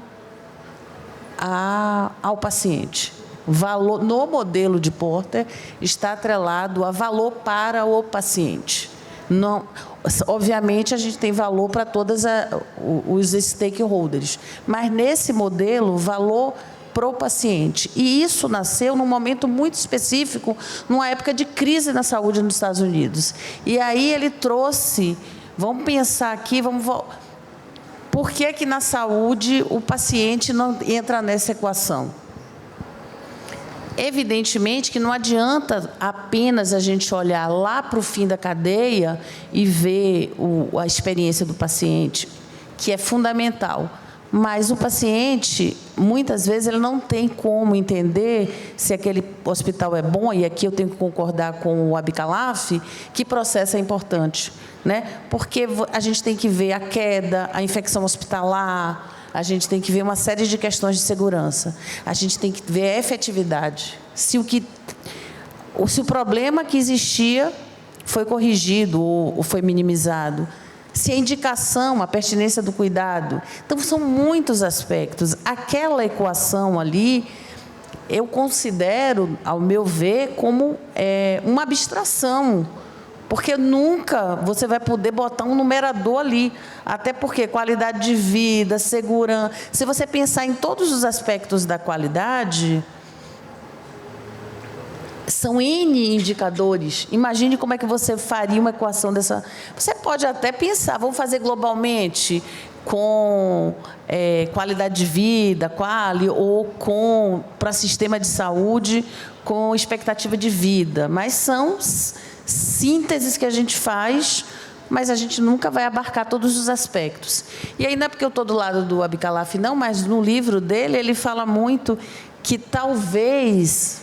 este conceito de valor, ele está subsumido no conceito de qualidade em todos os seus aspectos: segurança, efetividade, eficiência, oportunidade, equidade, né? E que a gente não mede facilmente. E aí você tem que pensar, desde estrutura, se a gente for pensar em Dona Bídia, porque é importante, né? No processo, os protocolos foram utilizados, teve pertinência do cuidado, teve segurança... E, ao final, na experiência do paciente. Então, é complexo mesmo. A gente não tem bala de prata, né? O importante é que a gente precisa medir, a gente precisa começar, e a gente precisa pagar não apenas pelo procedimento executado, né? Fiz a cirurgia e paguei. A cirurgia e faturada e pronto. Sem pensar nos desfechos daquela cirurgia. É disso que, digamos, a consequência dessa teoria toda, ela pode ser encontrada numa forma de remunerar que considere os desfechos.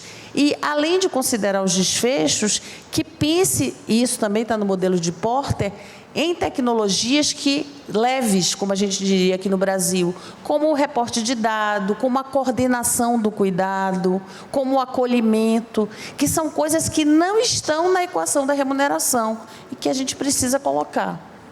Então, para esclarecer um pouco, eu coloquei um pouco assim na minha apresentação o que a agência tem feito e não me detive a esses aspectos conceituais, mas agora eu quis esclarecer um pouco melhor. E, para terminar com a pergunta que você me fez lá no início, sim, a gente está com o TPS sobre linhas de cuidado, ela termina no dia 30 de junho. A gente já tem algumas linhas de cuidado com certificações, então a gente tem a certificação na linha do cuidado materna e neonatal, um manual imenso. Convido a todos a conhecer. Estamos fazendo um manual de certificação na atenção oncológica, mas não vamos certificar todas as linhas.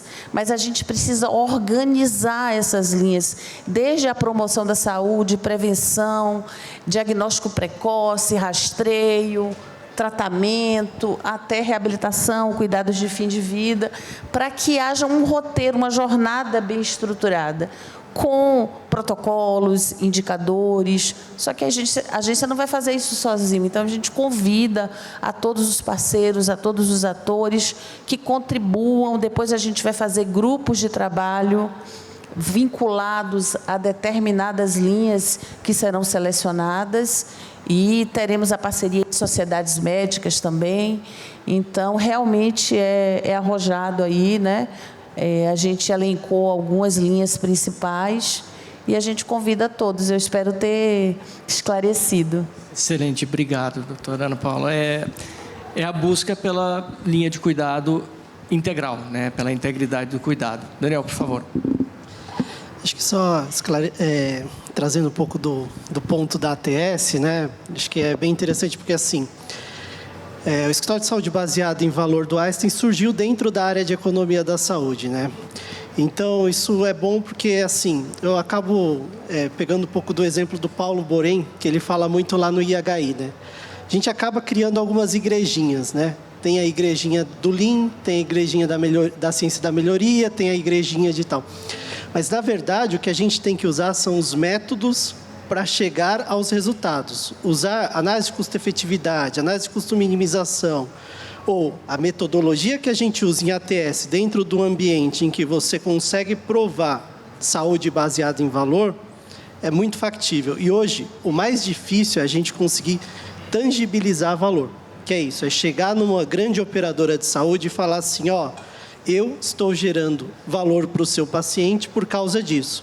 Ou esta incorporação não gera só um custo incremental, isso gera mais qualidade de vida e gera economia. A gente fez vários estudos no passado que, assim, às vezes as áreas comerciais chegam e falam, a prática dos médicos mudou. A gente incorporou, por exemplo, na tireoidectomia, o bisturi harmônico e ele custa muito, é uma incorporação que não se paga e está trazendo um resultado negativo. E aí, quando a gente começa a fazer análise de custo-efetividade e vê o que o bisturi harmônico economiza em termos de sangramento, em termos de tempo de internação e assim por diante, às vezes faz muito mais sentido você ter esse dispositivo sendo glosado pela operadora, mas você melhora a sua eficiência hospitalar e entrega valor para quem mais precisa, que é o paciente.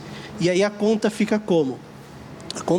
O prestador também tem que entrar com uma contrapartida que é, dado que eu melhorei minha eficiência operacional, posso trazer outro paciente para ser operado dentro do meu serviço e essa receita incremental vai pagar um pouco mais a incorporação. E fazer saúde baseada em valor não é nada fácil, é muito difícil. É você tentar mudar um pouco o status quo de hoje. E muitas vezes você não consegue mudar o status quo mudando apenas o modelo de remuneração. Você tem que fazer uma cultura baseada em valor. Apresentar desfechos, mostrar para a operadora. Quando a gente começou a implementou esse programa de pertinência do cuidado para a cirurgia de endometriose e de colecistectomia, as operadoras não souberam. E aí, dali um pouco, a gente chegou e bateu na porta da operadora e falou, você está sabendo que a gente está fazendo isso? Eu não sei.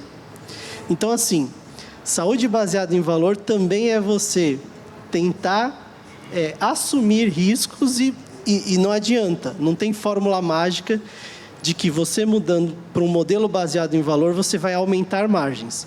A não ser que você gere um viés dentro do sistema, que é hipercodificar, fazer coisas que, teoricamente, não são éticas, né? Então, assim, cada um vai ter que dar uma parcela dentro, contribuir com uma parcela dentro do sistema de saúde, né? Dados. É muito difícil a gente chegar e sentar com a área jurídica do hospital e com a área jurídica da operadora e chegar em um denominador comum de qual dado pode ser transmitido e recebido pelos dois, né? E acho que dos grandes pontos de saúde baseado em valor, o primeiro o foco tem que ser o paciente, né? Então, por mais que a fórmula tenha as perspectivas, que eu concordo, assim como na ATS, mas quando a gente fala em desfechos, o foco da medida tem que ser no paciente. Acho que isso todo mundo concorda. E aí, o que acontece é que você tem que sentar na mesma mesa com todos, né? Operadora, o prestador, o paciente, assim por diante. E quando a gente começou a desenvolver modelos lá no início do escritório de gestão de valor, em que a gente pensava só em bundle, vamos revolucionar com os bundles, etc., o que acontece é que a gente sempre tinha uma porta fechada, que não, mas a operadora vai falar, eu não quero ter custos incrementais, né? O bundle que você está me oferecendo, se eu for pelo fee for service, é muito menor o custo, né? Sem a visão de risco, sem a visão de jornada. Então, você tem que mostrar para a operadora que tem toda uma cultura, né? Que não é só olhar o episódio, que é olhar uma jornada, quais os riscos que tem dentro daquilo e qual é a grande competência do prestador dentro dessa equação, que se você trouxer o paciente para o meu sistema de saúde, eu me comprometo com qualidade e segurança, me comprometo com evitar overuse do paciente e assim por diante. Então, cada um tem que se comprometer com alguma coisa. Os médicos também. Se tiver uma readmissão que é relacionada ao procedimento, você consegue compartilhar o risco da reoperação, que antes era um honorário médico que era pago no modelo fee for service. E aí, depois desses desenhos, o que a gente vê é que, hoje, o status quo é o fee for service. Então, dentro do modelo fee for service, o que o Einstein em si consegue gerar de saúde baseada em valor e mostrar que o custo pago por aquele paciente contribuiu para o sistema de saúde e gerou valor, seja através dos desfechos, da pertinência do cuidado e assim por diante. Então, a gente deu um passo atrás e falou, até o próprio Fórum Econômico Mundial fala, né? São 4 alavancas que a gente impulsiona saúde baseada em valor. Desenho da assistência, a mensuração de desfechos, a questão dos sistemas de informação e aí sim a mudança do modelo de remuneração. Então, o que a gente trouxe para o escritório de valor foi isso, tentar mexer nas principais alavancas e mudar essa cultura de saúde baseada em valor, principalmente dos pagadores, trazer o paciente, assim por diante, para aí sim, num próximo momento, falar, agora é hora da gente discutir realmente como que você vai conseguir me pagar pelo valor que eu gerei para o paciente, né? Porque até então, hoje o que acontece é que, por conta da negociação com o Einstein ser um hospital premium, já ser reconhecido por qualidade e segurança, a gente tem uma negociação diferenciada, mas não é todo mundo que consegue isso. Então, a ideia de saúde baseada em valor é essa. E acho que o dossiê ajuda muito para isso, porque outros hospitais já têm reportado seus desfechos justamente porque a gente começou a publicar, né? E eu acho que a nossa regra é o máximo de transparência possível, tanto com o fornecedor, que é a indústria. Então, vamos pilotar um modelo de risk sharing? Tá, então vamos ver o que cada um pode contribuir com isso. Quanto com o pagador e assim por diante. A experiência que a gente tem é que, trazendo todo mundo para a mesma mesa, a gente forma muito ruído. Fazendo conversas mais fragmentadas e tentando mudar a mentalidade é que a gente vai conseguir evoluir com esses sistemas, né? É isso que a gente tem feito. Obrigado, Daniel. Professora Ana Malik. Eu vou falar 6 frases só, já que eram para os comentários finais. Então, o primeiro deles é, vamos combinar que na área da saúde a gente está numa cadeia de valor. Ou seja, a gente tem desde a geração de conhecimento até fazer com que, em última instância, esse conhecimento chegue aonde ele precisa chegar, que é o cidadão saudável ou doente. É por isso que não é fazer saúde baseada em valor que é muito difícil. Então, frase 2. O que é muito difícil é fazer saúde. O resto é brincadeira. Fazer assistência até é fácil. O terceiro é uma provocação, que eu estou com ela coçando a minha língua, agora eu vou falar. A bariátrica é legal, o processo, etc, etc, etc. Mas tem uma outra solução farmacológica hoje em dia que parece que é tão eficaz quanto há controvérsias, mas enfim. Só que nós estamos discutindo 2 processos que não são processos vazios. Essa frase é mais comprida. Então, é assim, quando a pessoa resolve ou se submeter a uma bariátrica ou tomar aquele remédio que mudou o PIB de um país, o que acontecia antes, como é que foi o processo, o que aconteceu depois. Se não, nós não estamos pensando em valor, não. Nós estamos pensando em uma intervenção absolutamente pontual. A terceira frase é a seguinte,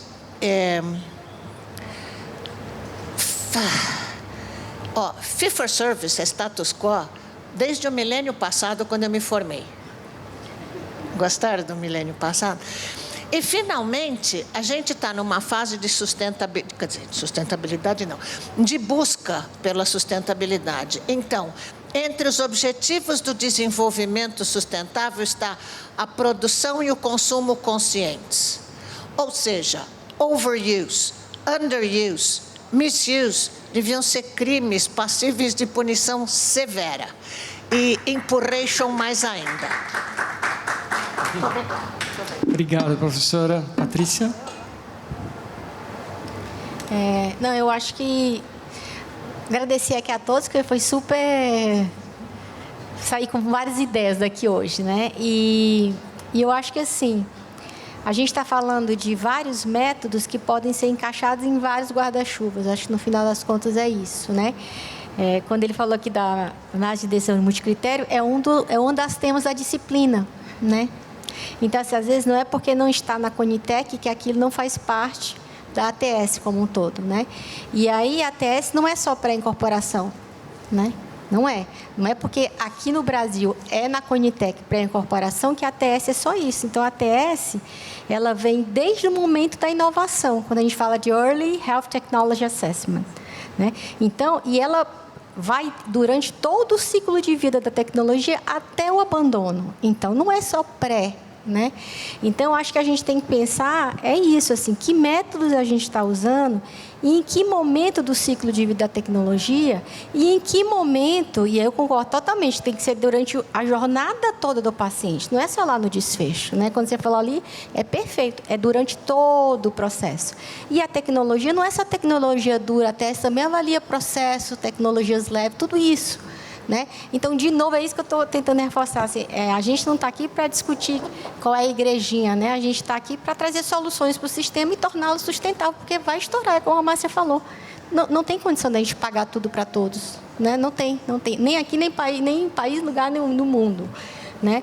Então, eu acho que a gente tem que juntar assim, a nossa fortaleza dos métodos que cada um conhece, né? E como é que a gente trabalha junto por esse sistema que é para todos nós, né?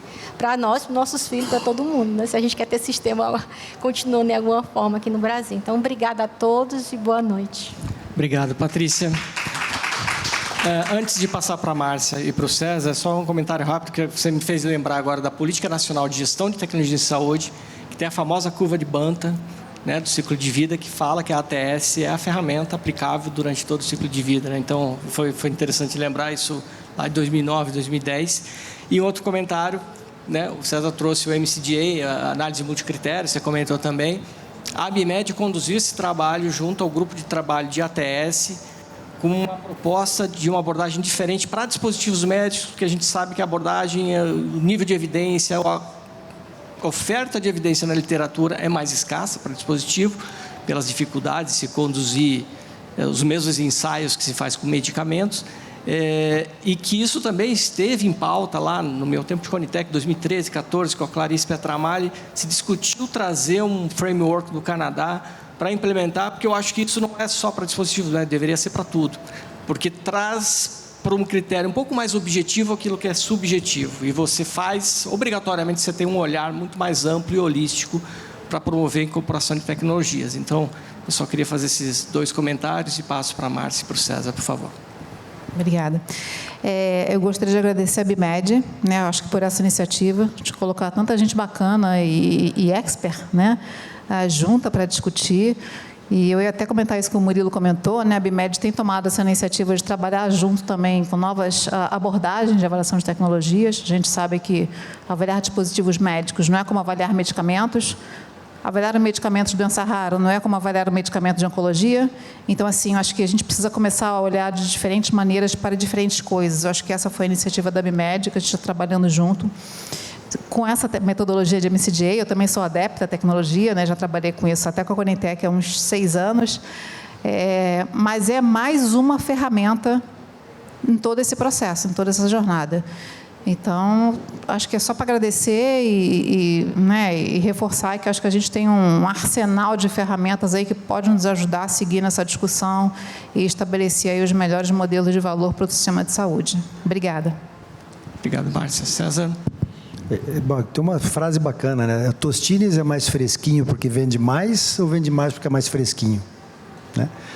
E é isso que eu digo. E quando eu falo modelo de remuneração e valor em saúde, o que eu trago sempre é que o modelo de remuneração é a principal ação viabilizadora de um sistema de saúde baseado em valor. E se vocês me perguntarem, eu só tenho uma bala para dar um tiro, não tem bala de prata, mas eu tenho uma bala só, não, eu tenho que começar por algum lugar. Algum lugar por onde eu começaria, a sugestão que a gente tem adotado é começar pelo modelo de remuneração. É o grande fator indutor do processo de mudança. Não quer dizer que você não possa começar as coisas paralelas, não quer dizer que você tem que estar com a estrutura. Obviamente, a cultura é fundamental, são décadas de práticas que a gente vive num paradigma diferente, mudar isso é complexo. Mas se eu tiver que começar por algum lugar, o único recado é que a gente comece por aqui. Eu acho que você vai provocar uma mudança mais rápido. Não é a solução, não é bala de prata, mas é uma proposta de se iniciar alguma coisa, né? E aí depois a gente pensa na mudança do sistema à medida que isso acontece. Então, realmente agradeço, principalmente vocês aí que estão 7h30 da noite, mas eu acho que o motivo que eles estão aqui, porque deve estar um trânsito terrível lá fora, deve ter todo mundo sentado aqui.